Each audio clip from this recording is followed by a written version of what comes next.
طبعا بعض النصائح للسيارة بعد الاستخدام.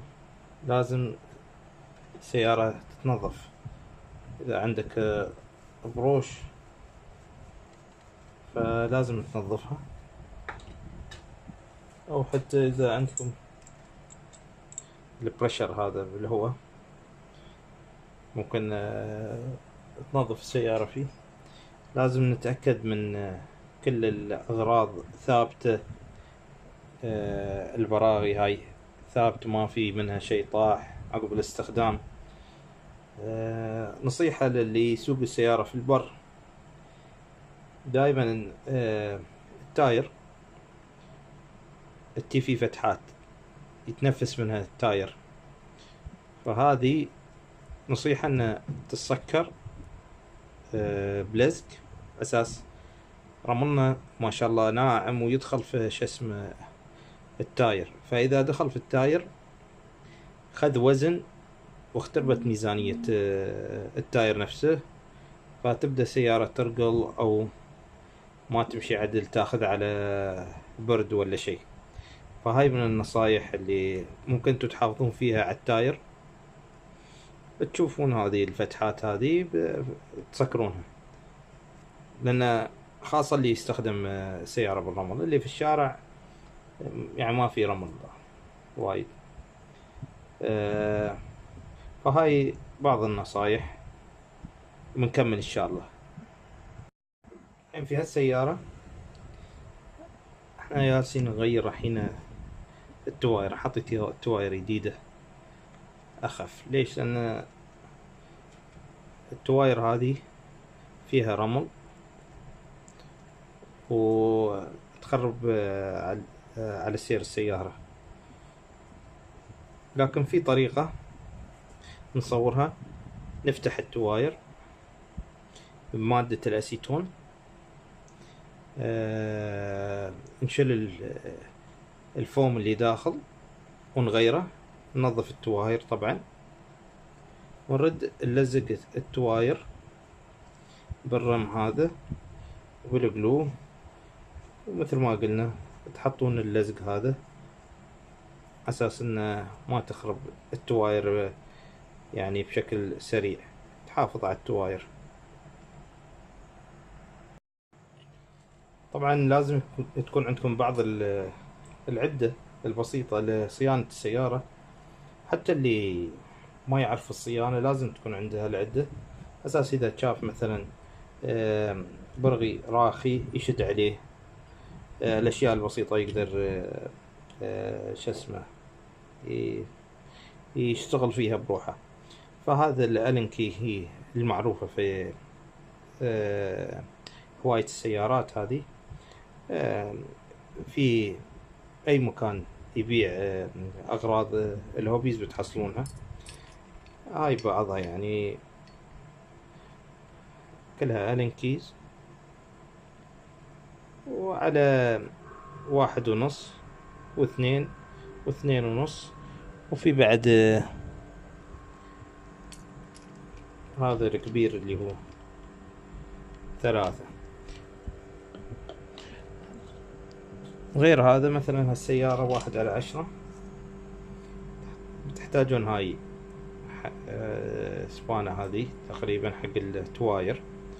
في بعض الشغلات اللي البلت موجود فيها ممكن تستخدمونه فيه، فتح البلت أو التسكيرة الشد عليه. فهاي تقريبا مهمة لأي واحد عنده سيارة لاسلكية، لازم تكون عنده هالعدة أساس إنه يقدر يشتغل أو يسوي صيانة بسيطة. وإذا حاب يتعلم بالعكس، في اليوم فيديوهات وفي أشخاص كثير نقدر نستفيد منهم في السوشيال ميديا وعلى اليوتيوب كيف يتم صيانة السيارات هذه. حتى اللي عنده أطفال ممكن يعني يبدأ يعلمهم، لأن إذا خاصة السيارات هذه الأطفال يسوقونها، واحد يعلم الصغارية إنه يهتم في سيارته، ينظفها عقب كل طلعة، يشوف الأغراض اللي فيها، يعلمه يعني على استخدام السيارة، يشد مثلا التواير، يشوف التواير إذا شادة بالطريقة المناسبة ولا لا. كيف يشرج البطارية. يعني هالأشياء الأساسية. البطارية بعد يعني هذا يبغي له شوي حذر. في أجهزة تقدر تشير منها تشحن البطاريات بطريقة شوي محترفة، غير الطريقة العادية واللي تطلع ويا السيارة. بعد بنشرح إن شاء الله عليها في مقطع ثاني. طبعا مثل ما قلنا لازم السيارة ننظفها عن الغبرة دائما، كل طلعة أو بالكثير كل طلعتين يعني ننظفها، ونخلي صاحب السيارة وحتى لو من الأطفال هم ينظفونها، يعني يتعودون أن ينظفونها يعني.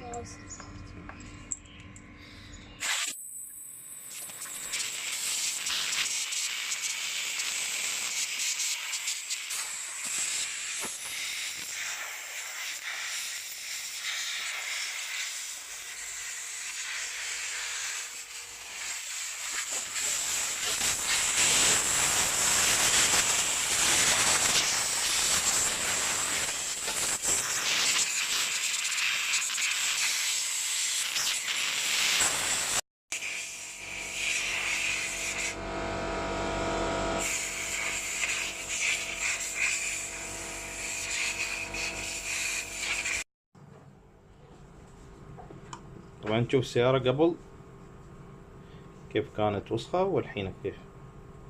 هاي عملية بسيطة ما تاخذ حتى 5 دقايق، لكن مهمة جدا عشان تحافظ على السيارة، نظافة السيارة، قطع السيارة. أحيانا الرمل هذا يخرب أو يساعد في إتلاف بعض القطع في السيارة.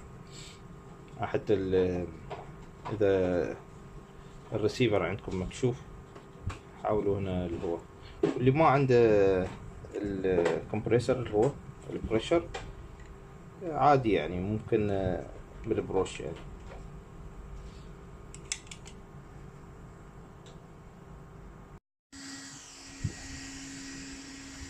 حتى احنا عندنا الرسيفر نحاول ننظفه في نفس الوقت. نفتح هنا مكان البطاريات، سبب الرمل يدخل في كل مكان. أنا السيارة شغالة، فيها مشكلة أحيانا بالعرض، المشكلة أحيانا فيها فضاوة.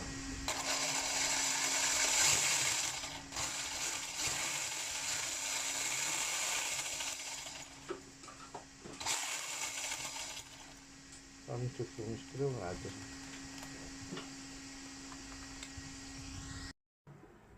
لاحظ هنا الماكينة حتى يدخل فيها رمل، فأنا تبغى تشوف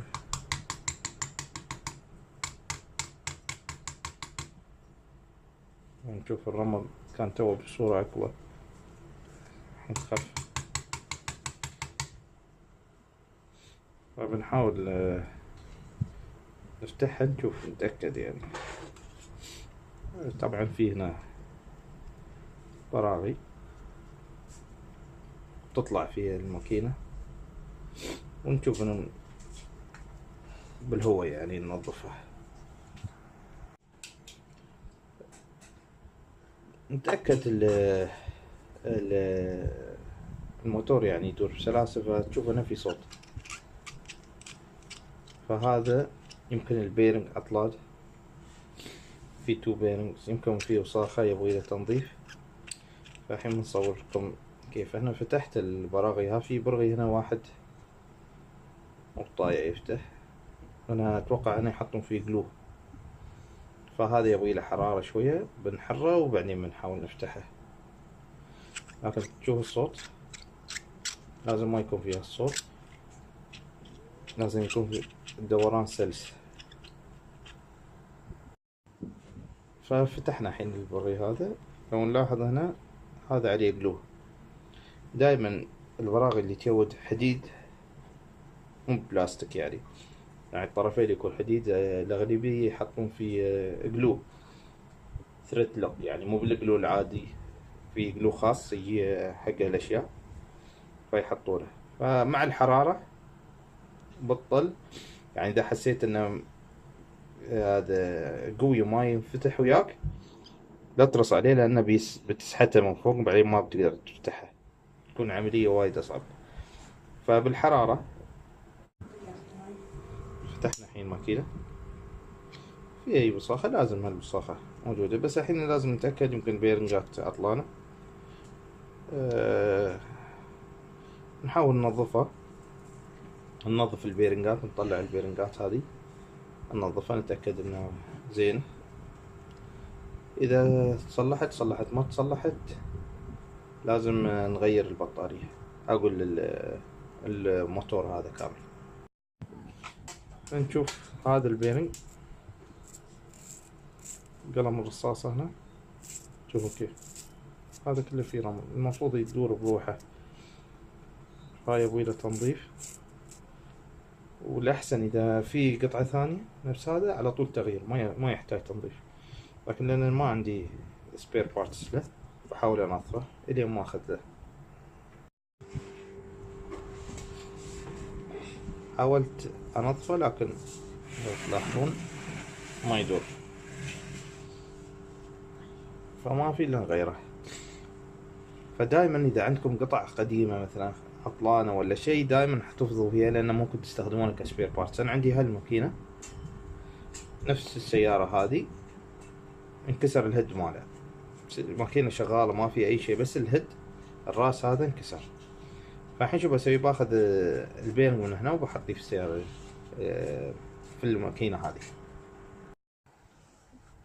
نظفنا الماكينة الحين، البيرنجات غيرت البيرنج، حطيت واحد مستعمل الماكينة الثاني أحسن، يعني الصوت خف، ما في صوت، بس ما أعرف كيف أداءه بيكون، بنجرب إن شاء الله. هذا الثريد لوكر الأزرق، هذا ميديوم يعني سترينث، مكتوب هذا ميديوم سترينث، الأحمر الأقوى. وهذا يوم عندك انت حديد بحديد، وكنت حطيها الثريد لوك على البرغية اللي تشد فيه، على أساس إنه ما يرخي في المستقبل، إن الحديد مع الاهتزازات وهذا أحيانا يرخي. شوف الحين الدوران أحسن، ما في صوت، قبل كان في صوت.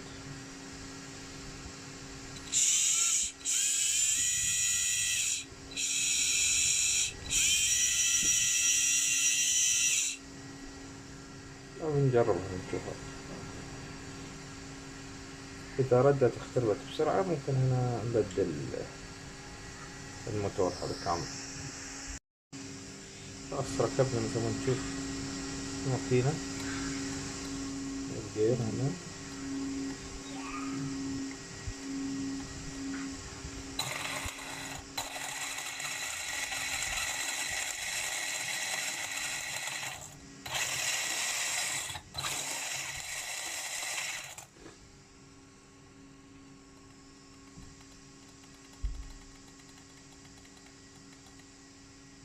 إن شاء الله الأمور تمام، بنجربها بعدين. مثل ما نشوف خلاص ردينا الأغراض مكانها، رتبنا الوايرات، السيارة جاهزة للتجربة والاستخدام. أتمنى المعلومات اللي موجودة في الفيديو تفيدكم.